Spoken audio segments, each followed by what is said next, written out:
ലാച്ചിക്കാവെന്നൊരു മനോഹരമായ ഗ്രാമം. അവിടെ അല്ലറ ചില്ലറ മോഷണങ്ങൾ മാത്രമേ നടക്കാറുള്ളൂ. ഈ മോഷണങ്ങളൊക്കെ കണ്ടുപിടിക്കാൻ ആ ഗ്രാമത്തിൽ ഒരു ഡിറ്റക്റ്റീവുണ്ട്. അദ്ദേഹത്തിൻ്റെ പേരാണ് ഡിറ്റക്റ്റീവ് ഉജ്ജ്വലൻ.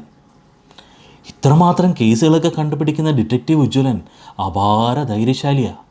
എന്താണെന്നല്ലേ, രാത്രി വീട്ടിൽ നിന്ന് പുറത്തിറങ്ങാൻ പേടിയാണ്. ഇരുട്ടായി കഴിഞ്ഞാൽ വീട്ടിൽ നിന്ന് പുറത്തിറങ്ങൂല. എന്തുകൊണ്ടാണെന്നറിയോ? എന്തിനാണ് ഡിറ്റക്റ്റീവ് ഉജ്ജ്വലന് പേടിയെന്നറിയോ? കോക്കാച്ചിയെ. അതെ, പണ്ട് മുത്തശ്ശിമാരൊക്കെ നമ്മളെ പറഞ്ഞ് പേടിപ്പിച്ചിട്ടില്ലേ, കോക്കാച്ചി വരുമെന്ന്. ആ കോക്കാച്ചിയെ ഡിറ്റക്റ്റീവ് ഉജ്ജ്വലന് പേടിയാ. അത് കാരണം ഉജ്ജ്വലൻ വീട്ടിൽ നിന്ന് പുറത്തിറങ്ങില്ല ഇരുട്ടിക്കഴിഞ്ഞാൽ.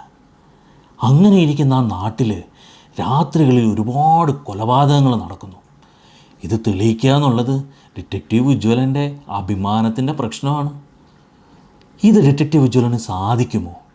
ഇനി ഡിറ്റക്റ്റീവ് ഉജ്ജ്വലൻ യഥാർത്ഥ കൊലപാതകയെ പിടിക്കൂ, അതോ പോലീസുകാരെ ഒന്ന് പിടിച്ച് പോലീസുകാർ ക്രെഡിറ്റ് എടുത്തുകൊണ്ട് പോവുമോ? കേൾക്കുമ്പോൾ ഒരു മുത്തശ്ശി കഥ പോലുണ്ടല്ലേ. ഇതാണ് വീക്കെൻഡ് സിനിമാറ്റിക് യൂണിവേഴ്സിൽ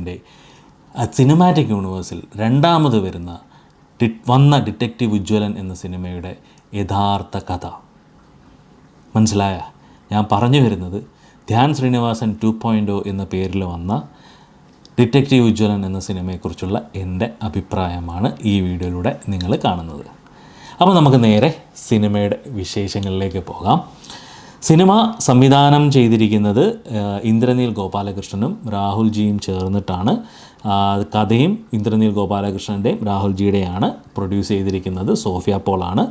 ധ്യാൻ ശ്രീനിവാസനെ കൂടെ നമ്മുടെ കുഡോസ് മീഡിയയിലുള്ള അവരെല്ലാവരും ഉണ്ട്. അമീനും നിഹാലും ബാക്കി രണ്ടുപേരുടെ പേര് എനിക്കറിയില്ല, പേര് ഞാൻ മറന്നുപോയി.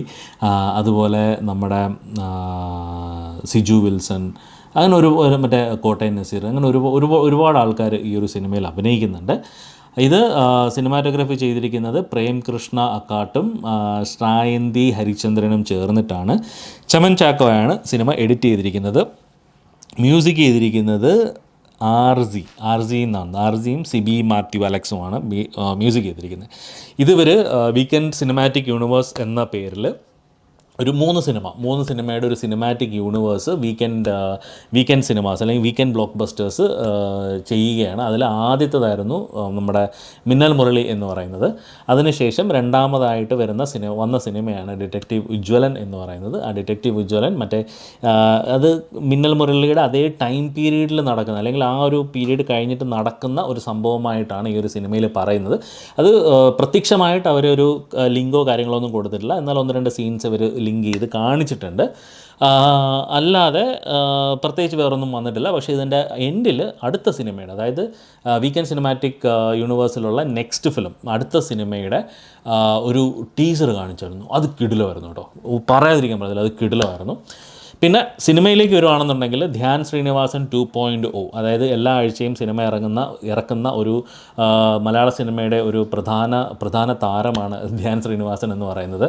കഥയും കാര്യങ്ങളൊന്നും ഇല്ല, പറ സിനിമകളാണ് പുള്ളി ഇറക്കിക്കൊണ്ടിരിക്കുന്നത്. അപ്പോൾ അതിലൊരു വ്യത്യാസമായിട്ട് ധ്യാൻ ശ്രീനിവാസൻ 2.0 എന്ന പേരിൽ ഇൻട്രൊഡ്യൂസ് ചെയ്യുന്നു എന്നുള്ള പേരിലാണ് ഈ ഒരു സിനിമ വന്നിരിക്കുന്നത്. പക്ഷേ സത്യം പറഞ്ഞാൽ 2.0 ധ്യാൻ ശ്രീനിവാസൻ 2.0 എന്നുള്ളത് ഇപ്പം 2-3 തവണ ആയിട്ടുണ്ട്.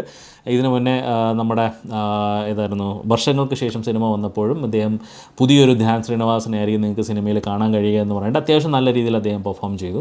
വളരെ മനോഹരമായിട്ട് അദ്ദേഹം പെർഫോം ചെയ്തിരുന്നു. പക്ഷേ ഈ സിനിമയിൽ അദ്ദേഹത്തിന് പെർഫോമൻസിന് കാര്യമായിട്ടുള്ള സ്കോപ്പും കാര്യങ്ങളൊന്നും ഇല്ലായിരുന്നു. അദ്ദേഹം സാധാരണ എല്ലാ സിനിമകളിലും ചെയ്യുന്നത് പോലുള്ള അഭിനയം തന്നെയാണ് ഈ ഒരു സിനിമയിലും വെച്ചത്. അല്ലാതെ പ്രത്യേകിച്ച് പുള്ളിക്കൊന്നും ചെയ്യാനില്ലായിരുന്നു. തിരക്കഥാ വയസ്സായാലും കണ്ടിരിക്കാം സിനിമ എന്നല്ലാതെ പ്രത്യേകിച്ച് കിടിലമെന്ന് പറയാനോ അല്ലെങ്കിൽ അടിപൊളി എന്ന് പറയാനോ കാര്യമായിട്ടൊന്നും സിനിമയിൽ എനിക്ക് തോന്നിയില്ല. അത്ര കിടിലമെന്ന് പറയാൻ കഴിയില്ല. കാരണം സിനിമ ഒരുപാട് എക്സ്പെക്റ്റേഷൻ എനിക്കുണ്ടായിരുന്നു. മേ ബി ആ എക്സ്പെക്റ്റേഷൻ ഉള്ളതുകൊണ്ടായിരിക്കാം സിനിമ എനിക്ക് അത്രയ്ക്ക് അങ്ങോട്ട് വർക്കൗട്ട് ആകാതിരുന്നത്.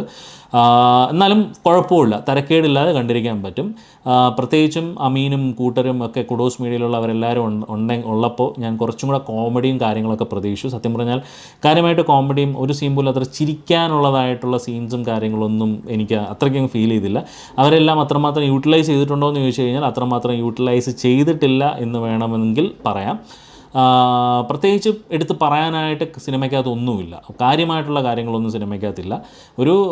ഒരു സാധാ കഥ, ഒരു ഒരു എന്താ പറയുക മുത്തശ്ശി കഥ പോലെ പറഞ്ഞ് പോകാൻ പറ്റുന്ന തരത്തിലുള്ളൊരു സാധാ കഥ. പക്ഷേ ഇതിൻ്റെ ആ ഒരു കൊലപാതകയെ കാണിച്ചപ്പോഴത്തേക്ക് സത്യം പറഞ്ഞാൽ ഒരുപാട് അങ്ങ് എക്സ്പെക്റ്റ് ചെയ്തു, ഭയങ്കരമായിട്ട് അങ്ങ് എക്സ്പെക്റ്റ് ചെയ്തു, ഭയങ്കര ഇതായിരിക്കും എന്നൊക്കെ നമ്മൾ എക്സ്പെക്റ്റ് ചെയ്തെങ്കിലും കാര്യമായിട്ട് വലിയ ഇമ്പാക്റ്റോ കാര്യങ്ങളൊന്നും ഉണ്ടാക്കാനായിട്ട് സത്യം പറഞ്ഞാൽ അതിലുള്ള ക്യാരക്ടേഴ്സിനോ കാര്യങ്ങൾക്കൊന്നും സാധിച്ചില്ല. സിജു വിൽസൺ ആയാലും അത്യാവശ്യം നല്ലൊരു ക്യാരക്ടറും കാര്യങ്ങളൊക്കെയാണ് ചെയ്തത്.